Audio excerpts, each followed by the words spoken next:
beauty of America is that in this country we have the ability to write the script of our own life. We are, in a sense, in the driving seat of our own future. And our biggest decisions in life are made by us.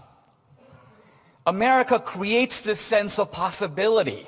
And out of that, you can become an activist, a community organizer. In a sense, what are you doing? You are living off the great capitalist explosion of wealth that you didn't even create.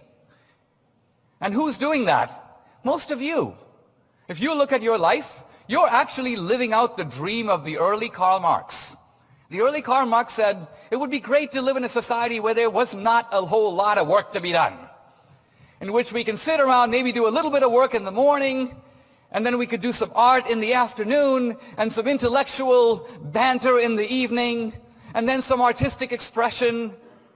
And in a way, he was describing Dartmouth. But what he kind of missed is, how do you sort of get a Dartmouth? Who pays for it? Where does all this abundance come from?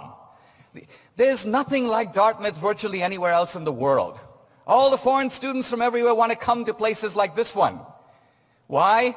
Because they actually represent a fulfillment not just of the right-wing, if you will, capitalist dream, but of the left-wing, progressive dream of self-fulfillment and personal realization. Now, I want to turn for a moment, without losing sight, of what is happening to the American dream. What is happening to the American dream, I fear, is it is beginning to be shrunken in America, and incredibly, it is beginning to be seized upon elsewhere in the world. We are losing our own dream. It's going to other people.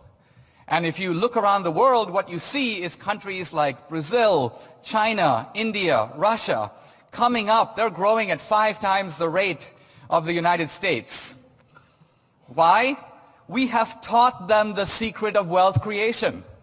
For a long time, we sort of tried the Bill Ayers formula.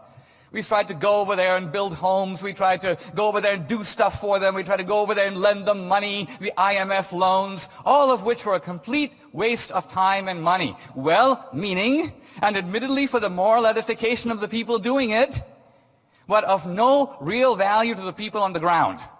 Finally, the Indians and the Chinese had an insight, and it could be called very crudely the advantage of backwardness. What's the advantage of backwardness? We don't have a whole bunch of money, but we do have a whole bunch of people. And if we can get those people, not to sit around doing nothing, talking to anthropologists or social workers, but making stuff that other people actually want to buy, we will in fact take over the world market.